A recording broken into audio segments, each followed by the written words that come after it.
Hello to all you riders who want to become professionals.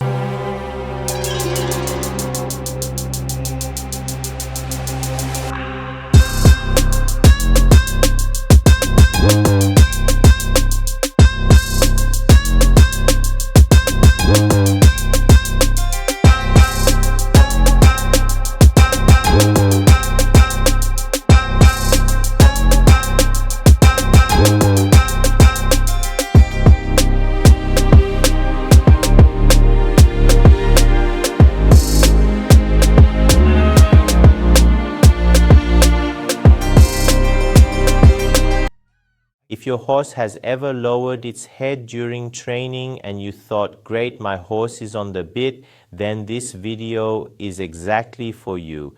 Today, we're not just talking about lowering the horse's head. Instead, we're going to the heart of training, dressage and jumping. Our goal in this video is to better understand the body shape of horses and match the training to their physical phenotype. Stay with me because this content can change the way you plan your training sessions forever. Let's start with this question. Is every horse with its head down on the right training path? The answer is not necessarily. This educational image, known as train your eyes, shows the position of a lowered horse's head in 4 different ways, 3 of which are wrong and 1 is correct. The first image is front-end pressure to force the head down. Here, the horse brings its head very close to its chest, almost tucking it in tightly. Its back is extremely stiff and rigid, and it's enduring a significant amount of pressure and strain on its spine and back muscles. The muscles that are right under the saddle, this has caused the balance to be disrupted, with the weight falling on the front. This form is usually a sign of stress or excessive external pressure.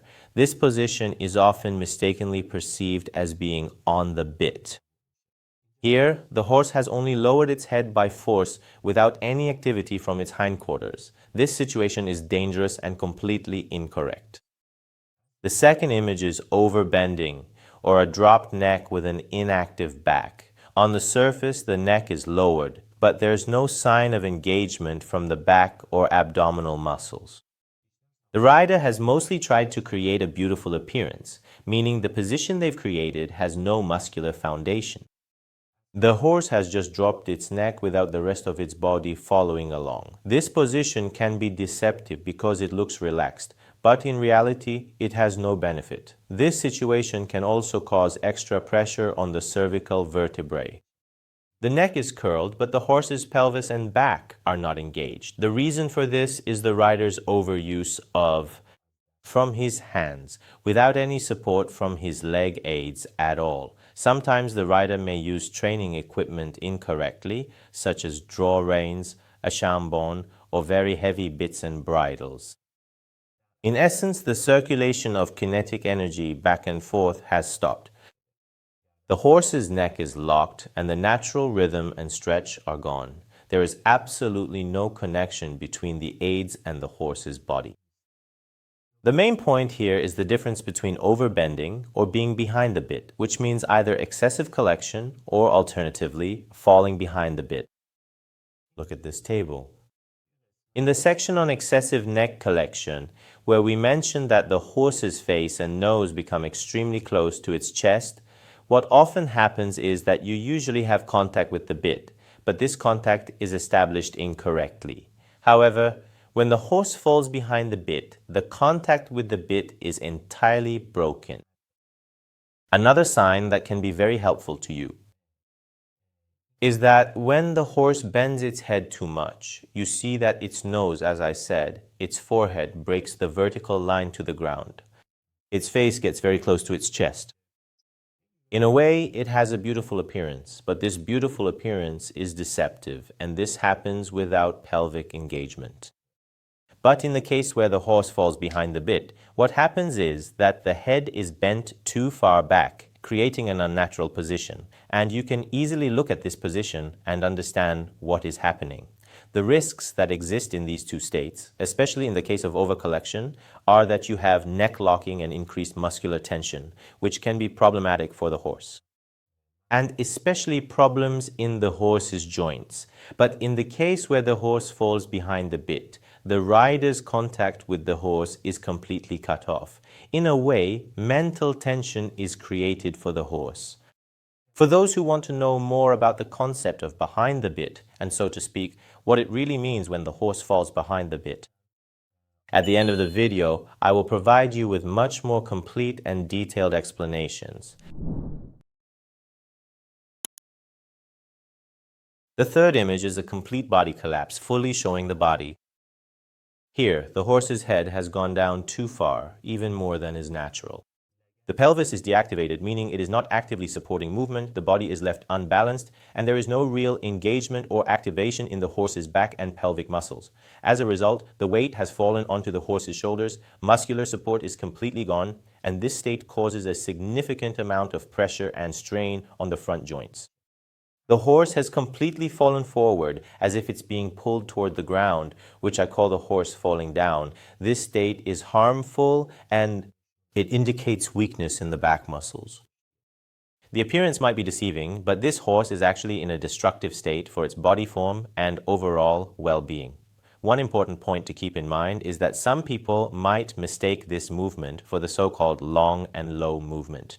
We will discuss this distinction in more detail in later videos, but for now, let me just say that the image you see here is not, in fact, a true example of the long and low movement. The fourth image. Let's examine the correct and ideal form. This is where you see the correct form. The neck is essentially an extension of the body's line, and the horse's back muscles are actively engaged, which in turn causes the horse to be gently pulled forward without collapsing or losing its posture. The horse's pelvis is also engaged, the spine remains in balance, and the weight is distributed on the horse's strong hind legs. This is exactly the ideal state that leads to healthy muscle growth, improved joint health, and an increased harmonious connection between the horse and the rider. And most importantly, you can very easily see the horse's voluntary, natural, and unforced movement in this position. To put it better, this movement is the result of the horse's relaxation and self-carriage, not force. Here the horse lowers its head with complete freedom and from a state of balance. My fellow riders, seeing the incorrect and correct forms will help you train your horse more properly and in a healthier way.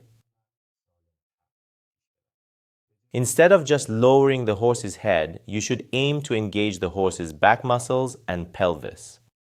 Let's not forget that the correct form comes from a proper understanding of anatomy and respect for the horse, not force. The correct statement is that not every so-called head-down position is actually correct. Not all positions where you lower the horse's head are necessarily correct or healthy for the horse. The key point you need to know is that the horse's head being down should be the result of the complete coordination of the horse's body, not just a reaction to the bridle and pressure. Now, if you have a better and more thorough understanding of your horse, don't forget this important point. Even professional riders still need a knowledgeable trainer to assess their horse's condition during their training sessions. The interaction and ongoing dialogue between a trainer and a rider means connecting valuable experience with the actual feeling in that particular moment. Even if you do not have a trainer, you can record yourself and after the ride, thoroughly review both yourself and your horse and even send it to a trainer for feedback. This reflective process can help you improve and gain insight even when direct supervision is not available. Don't be shy. Sending your videos to a trainer or to a more experienced rider can be extremely helpful and beneficial for you. Even by simply installing a mirror, you can significantly improve the overall quality of your riding. If you're a professional rider or if you're currently on the path of training your horse, be sure to stay with us and watch until the very end of this video.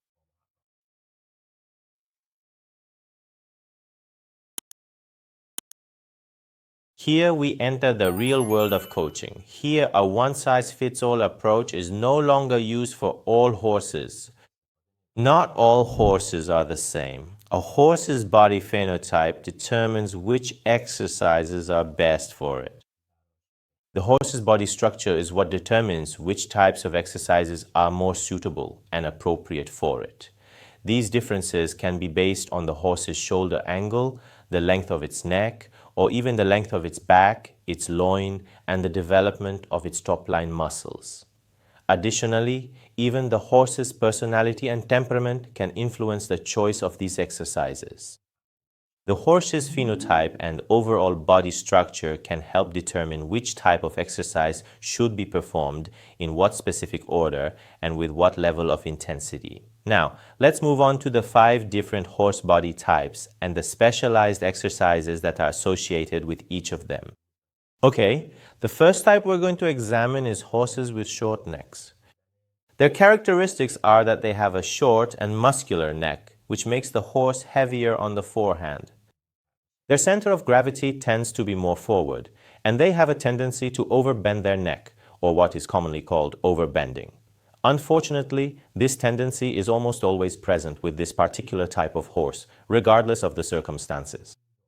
Their common problems include difficulty in achieving collection without falling onto the forehand. They have a lot of trouble maintaining balance in lateral movements like the shoulder in. A lack of sufficient flexibility in their neck and shoulder area is very common. Among the exercises that are recommended for this particular type of horse is a special kind of lunging performed with the right equipment. This type of lunging specifically focuses on strengthening the hind muscles and gradually shifting the weight to the rear.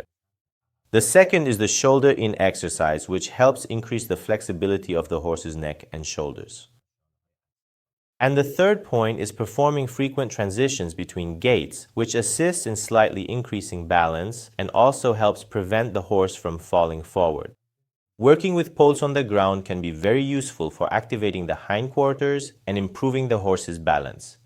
But please, perform this exercise with great care and attention. When you are using poles to help improve your horse's movement, please be especially careful with its tendons, as they can be sensitive. Keep in mind that when the hooves hit the poles, it is actually painful for the horse. You might seriously hurt your horse if this happens repeatedly, so please be especially careful when you work with this type of horse, especially those with short necks. Your hands should be positioned slightly lower and a bit closer to the horse's neck in order to help prevent excessive pressure on the horse's mouth. For these horses, especially during groundwork, instead of collecting the neck, you should gently open it forward and downward, which helps to prevent putting any unnecessary pressure on the neck. Use your legs to softly activate the horse's hindquarters and to initiate movement that starts from the back and continues smoothly to the front. Okay, the second type is horses with long necks. Their main characteristics are that they have a long, arched neck. These horses usually tend to fall forward, and they may sometimes have difficulty properly engaging their back muscles during movements. Their common problems are exactly this. In most cases, they strongly prefer to fall forward and not engage their hind muscles at all. They often have trouble with collection and are unable to use their hindquarters correctly or efficiently. The neck of this type of horse might overbend, and the horse falls on the bit, losing proper contact, overbending, where the neck curves excessively, which is not desirable. The exercises that are recommended for this type of horse are as follows. The first exercise is a gentle, long, and low movement. Be sure to keep the horse's neck down and stretched out, as this helps to engage the horse's back muscles. The second exercise is the counter-canter, which is specifically used to engage the hindquarters more effectively. As you know, the counter-canter is a valuable exercise for improving the horse's straightness, balance, and flexibility. Use half halts to collect and control your horse's energy. The half halt plays an important role in correcting your horse's posture. As you know, transitions are always especially beneficial for horses in a variety of situations. Well, for this particular type of horse, it helps to prevent them from falling forward. A training tip to focus on is controlling the neck without putting too much pressure on the bit and putting more focus on strengthening the horse's back instead of overusing your hands. A very useful and effective exercise for this type of horse, which almost everyone can quite easily do, is hill work, which simply means working on hills, uphill and downhill. Let me give a quick and brief explanation about hill work. This exercise is a favorite among professional and Grand Prix riders. I'll quickly tell you some of its benefits, and if you'd like, leave a comment and I'll explain more in future videos. Working uphill encourages the horse to engage its hindquarters more actively and to lift its back more effectively. This exercise creates a situation where the horse becomes more balanced and athletic overall, especially when walking or cantering uphill. This exercise greatly helps in building the topline and abdominal muscles, which is crucial for the horse's overall strength and its ability to carry a rider. I'm referring to the development of the topline. This exercise increases the horse's heart rate and improves its respiratory fitness and cardiovascular health. Hills force the horses to adapt to different terrains and various slopes. This enhances their overall agility and coordination. A change of scenery and a new challenge can keep the horses engaged and entertained and prevent them from getting bored, which of course also contributes to their mental well-being. Okay, let's get back to horses with long necks. With this particular type of horse, you must really focus on ensuring neck stability and carefully maintaining the horse's balance during all of your transitions. Applying excessive pressure on the bit can often lead to over-engagement of the neck and may result in a failure to properly use the horse's back muscles for support and movement. So be mindful of your hands.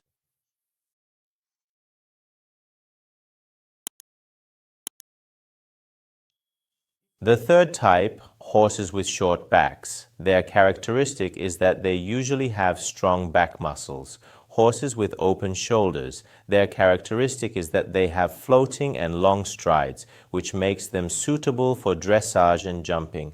Regarding the rider's seat, I can say with horses that have a long back, a heavier, deeper seat combined with a focus on pelvic aids can be very effective.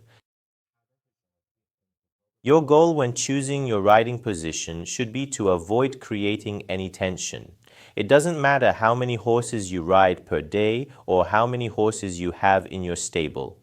What's important is that even if you have a limited number of horses, you can help them reach their maximum athletic potential.